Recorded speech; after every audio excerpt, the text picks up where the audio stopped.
कैसा पागलपन है ये? इच्छा सामने से इतने बड़े खतरे को बुलावा दे रही है। शांत सिपली शांत। कैसे शांत हो जाऊं?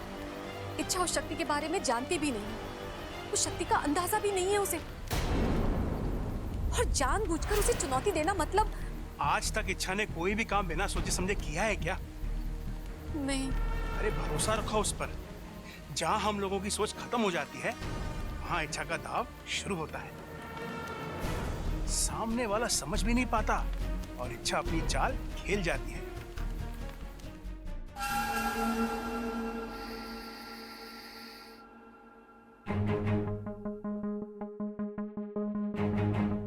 भाई रास्ता साफ है, छोटा जहाज भी कहीं दिखाई ना दे रहा है। चलो। कहाँ जा रहे हो?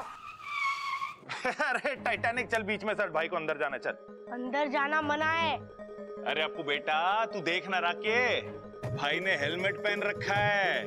अब ना भाभी भाई का चेहरा देख पाएंगी ना भाई भाभी का। चल हट बीच में से। अरे लेकिन पापा की आंखें तो खुली है ना। अरे बस इतनी सी बात। भाई की आंखों में पट्टी बांध देंगे हम। आंखों पे पट्टी बांध के पापा मम्मी की मेहंदी कैसे देखेंगे? हंडी?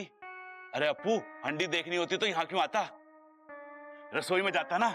अरे भाई घर की हंडियों में किसको इंटरेस्ट है? आपको अच्छी अच्छी हंडियां देखनी है तो मार्केट में नए नए डिजाइन की हंडियां आई हैं, चलो। अरे पापा मैं हंडी की नहीं मेहंदी की बात कर रहा हूँ। आंखों पे पट्टी बांध के आप मम्मी की मेहंदी कैसे देखेंगे? जवाब दे। भाई ये बात तो मैंने सोची ना। ओ भाई आप एक काम करो, आप भाभी के कमरे में ना गर्दन झुका के चले जाओ, भाभी की मेहंदी देखकर वापस चले आना। चने खाना? अरे चने खाने का समय ना है अभी तो मुझे सिर्फ ममता की मेहंदी देखनी है। अरे चने खाने को ना कह रहा हूं मैं कह रहा हूं वापस चले आना। चलो अभी अंदर। नहीं, मैंने कहा ना नहीं मतलब नहीं। दादी ने पापा को मम्मी के बचाने से मना किया ना। अरे टाइटैनिक तू समझ ना रहा है, दादी ने कहा है चेहरा देखने से पति पत्नी के बीच में दीवार खड़ी हो जाती है, हाथ देखने से कुछ ना होवे। चलो भाई। और अगर हो गया तो?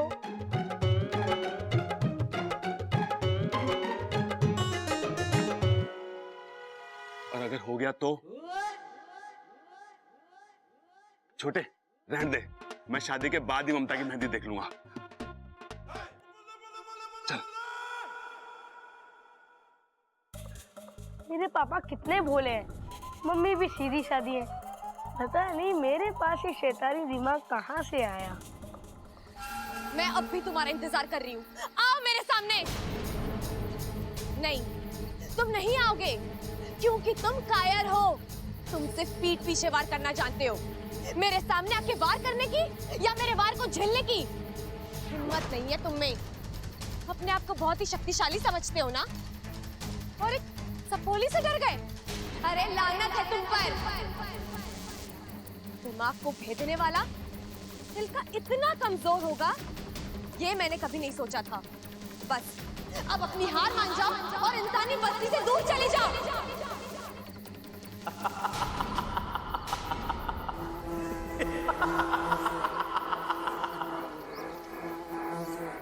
जो हार जाए वो बुद्धिराज नहीं। कौन हो तुम और क्या चाहते हो मुझसे? तुम्हारा विनाश।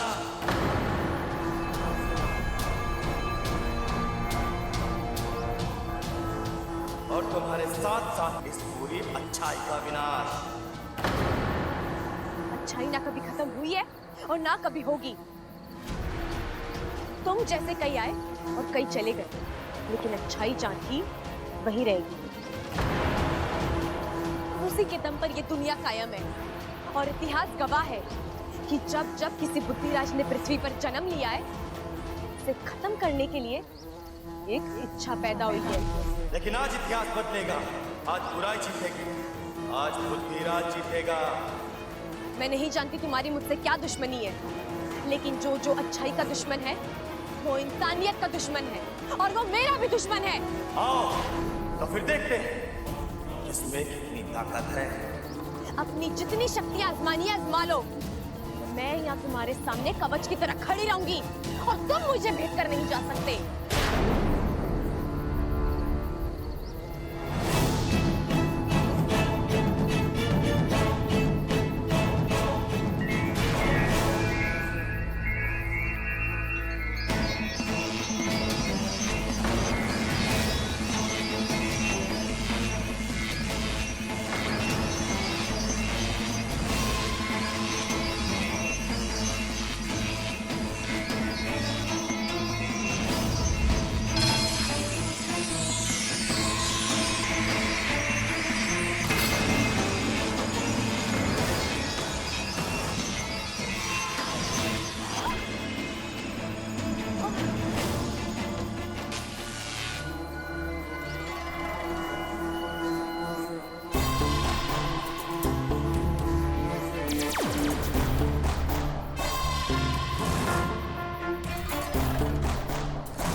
जाओ।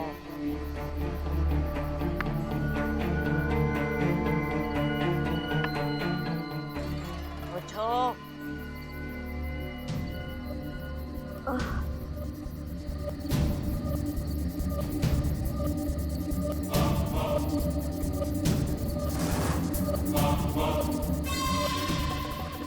ये शक्ल तो कुछ जानी पहचानी सी लग रही है।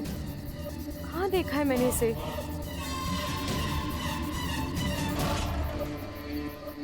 क्या सोच रही हो इच्छा? हाँ? यहाँ से भागने का रास्ता ढूंढ रही हो? हाँ? ये मत भूलो, मैं विशेषगढ़ से आई हूँ। से बचना नामुमकिन है।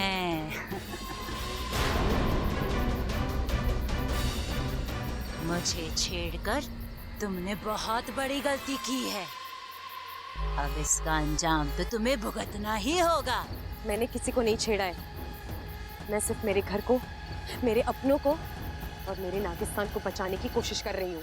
नहीं बचा पाओगे उन्हें। मैं सब खत्म कर दूंगी।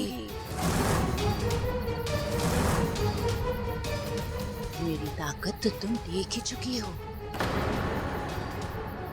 एक ही बार में तुम्हें धूल चटाती। अरे तुम्हारी तो कोई औकात ही नहीं है मेरे सामने। तुम क्यों कर रही हो ये सब? नागिस्तान ने क्या बिगाड़ा है तुम्हारा? नागिस्तान, नफरत है मुझे नागिस्तान से, वहां के नागों से। नागिस्तान के नाग प्रजाति पर कलंक है। एक और, हम पूरी दुनिया पर दहशत फैलाना चाहते हैं, राज करना चाहते हैं, और तुम? दुनिया को दहशत से नहीं, प्यार से जीता जाता है। बंद करो अपनी ये बकवास। अगर मैं चाहूं तो तुम दोनों को अभी इसी वक्त नागोमी देव के पास पहुंचा सकती हूँ, लेकिन मैं ऐसा करूंगी नहीं इच्छा। सबसे पहले मैं उन्हें मारूंगी जिन्हें तुम अपनी जान से ज्यादा प्यार करती हो। वो पहलवान परिवार। नहीं, तुम कुछ नहीं करोगी उस परिवार को। करूंगी। उस परिवार की एक एक सदस्य की आरती उठवाऊंगी। बस, बहुत बोल चुके तुम। जब तक मैं जिंदा हूँ, तुम उस परिवार का कुछ नहीं बिगाड़ सकती। अच्छा, चलो देखते हैं। अब से 24 घंटों में बुद्धिराज उस परिवार के एक एक सदस्य के दिमाग पर वार करेगा, उन्हें कमजोर कर देगा, पागल कर देगा उन सबको, और फिर मैं उन्हें खत्म कर दूंगी। ऐसा कुछ नहीं होगा।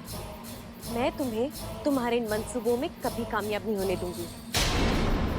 अगर इस लड़ाई में किसी की हार होगी तो वो तुम्हारी होगी। मुझे भी देखना है कि तुम उस परिवार को कैसे बचाती हो। जाओ जाओ इच्छा।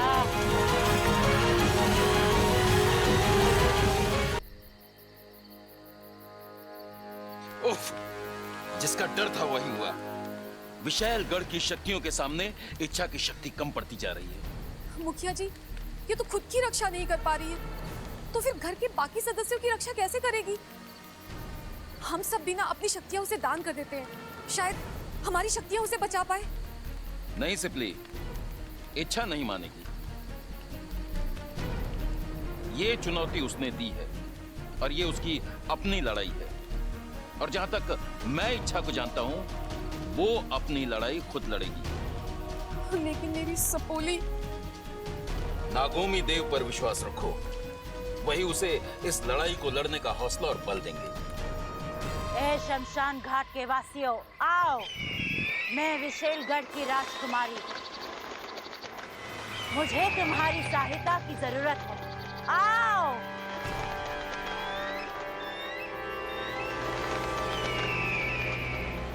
अभी इसी वक्त विशेषगढ़ जाओ, मेरा एक संदेशा पहुंचाओ। हम बहुत जल्द नागिस्तान पर हमला करने वाले हैं। वहां के एक एक नाग को कुचलकर नागिस्तान की हस्ती मिटानी है। सबसे कह दो अपनी शक्तियों के साथ तैयार रहे। हमें नागिस्तान में विशेषगढ़ का निर्माण करना है। जाओ! जाओ!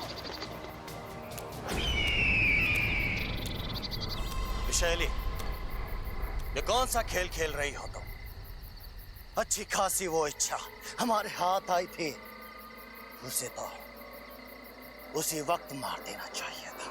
मुझे छोटी छोटी खुशियां बटोरने का कोई शौक नहीं है। मैं नागिस्तान पर हमला करूंगी और जीत का जश्न मनाऊंगी। लेकिन इच्छा के साथ तुम्हारी चुनौती, उसका क्या उद्देश्य है?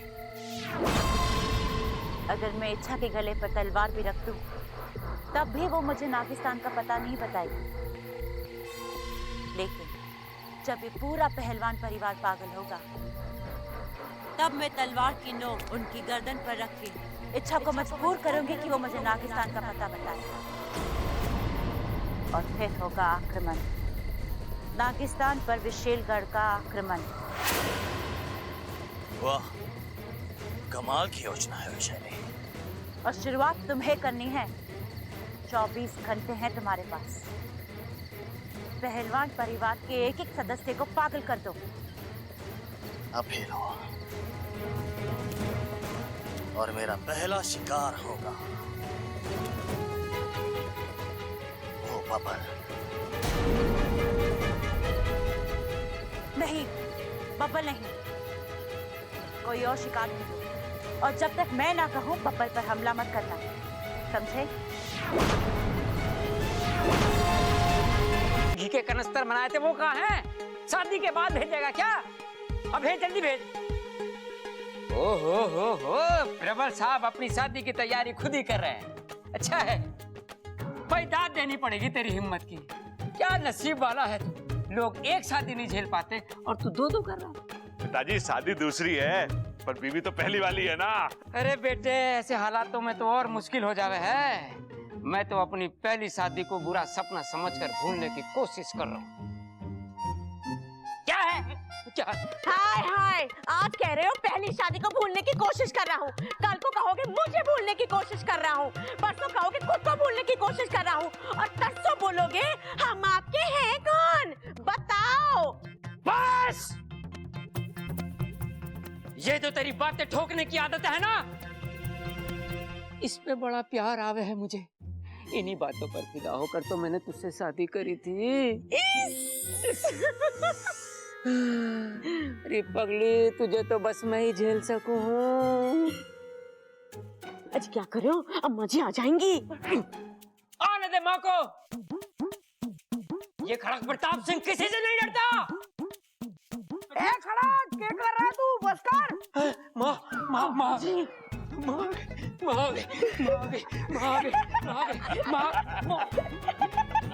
चुप रहो। तुम लोग हंस क्यों रहे हो? अरे दादाजी, वो दादी नहीं, मैं था। अपने दादा के साथ मजाक करता है? अरे नाना पिताजी, अप्पू तो सिर्फ मजाक कर रहा था। मैं समझा कुछ और कर रहा था। अप्पू एक बार फिर से बता, तेरी दादी कैसे करती है? ए छोरा, क्या कर रहा है तू? बस कर।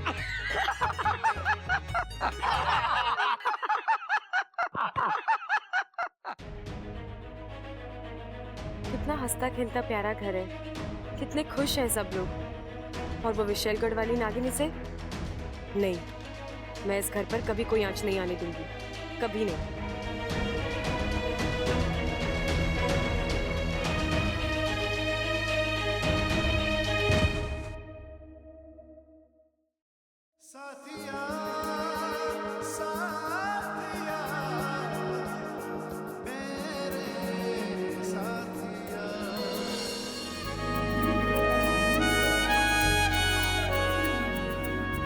जो बार बार मुझसे टकराती हो, ये अनजाने में होता है कि तुम जानबूझकर मुझे लाइन माइन मारती हो? हाँ, यही सवाल मैं भी आपसे पूछ सकती हूँ बब्बल जी। तो पूछो ना, मेरा जवाब तैयार है।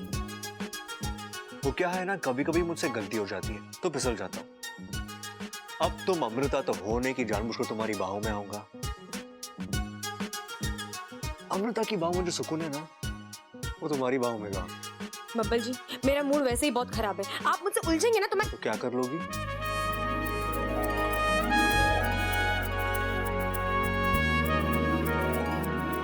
आपको डस लूंगी। नागिन हो क्या? हाँ, जहरीली नागिन हूँ। मुझ पर जहर नहीं, सिर्फ प्यार काम करता है। वैसे तुमने अमृता को कोई देखा है? क्यों, आपकी जेब में नहीं है क्या? और रखने का इरादा भी नहीं है। वो क्या है ना, भगवान ने इतना बड़ा दिल दिया है तो सोच जहाँ रखना है रखिए, मेरी बला से मुझे कोई फर्क नहीं पड़ता। अरे अमृता, तुम कहाँ थी? तुमने तो कहा तुम्हें कोई फर्क नहीं पड़ता, झूठी।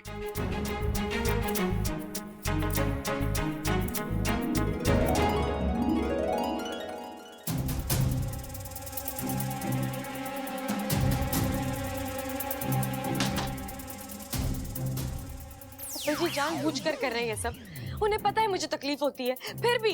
क्या बात कर रही हो? बब्बल को तुम्हारी तकलीफ के बारे में पता चल गया?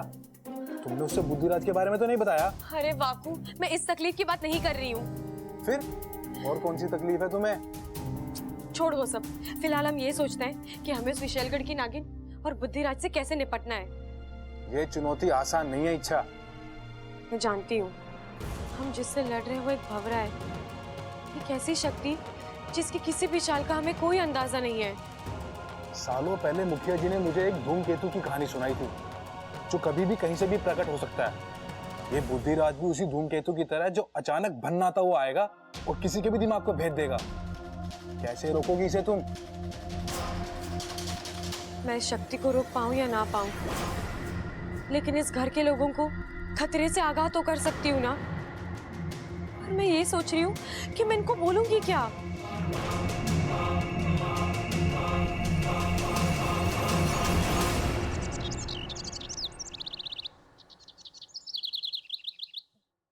ना ना ना, वो ना जिसमें मैसेज फ्री हो ना, वो वाला पैकेज एक्टिवेट कर।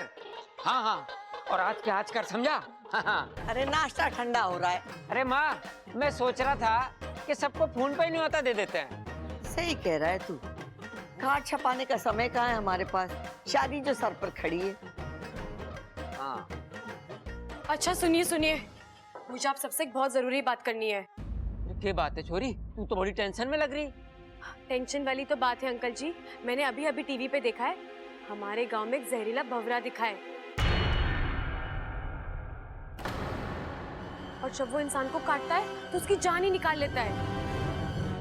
शान? अरे पहलवानों की शान इतनी सस्ती ना है कि कोई भी हरा गहरा कम कर दे।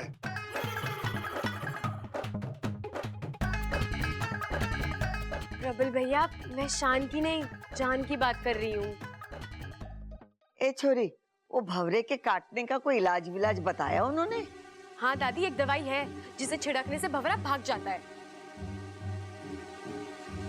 तो ठीक है माँ, मैं दवाई लेके आता हूँ। वैसे तो उस भोरे के लिए खड़क प्रताप सिंह का थप्पड़ ही काफी है, लेकिन अगर दवाई भी साथ में हो तो ठीक है। किसी को कहीं भी जाने की जरूरत नहीं है, मैं दवाई ले आई हूँ। जब भी किसी को भंवरे की आवाज सुनाई दे, फौरन मुझे बुला लेना, मैं सब ठीक कर दूंगी, ठीक है?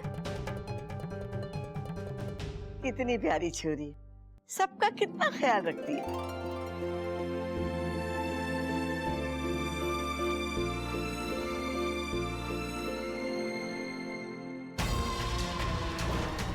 कोशिश तो तुम्हारी अच्छी है अच्छा, लेकिन इसका कोई फायदा नहीं होगा। अब बुद्धिराज के कहर को तुम नहीं रोक पाओगे।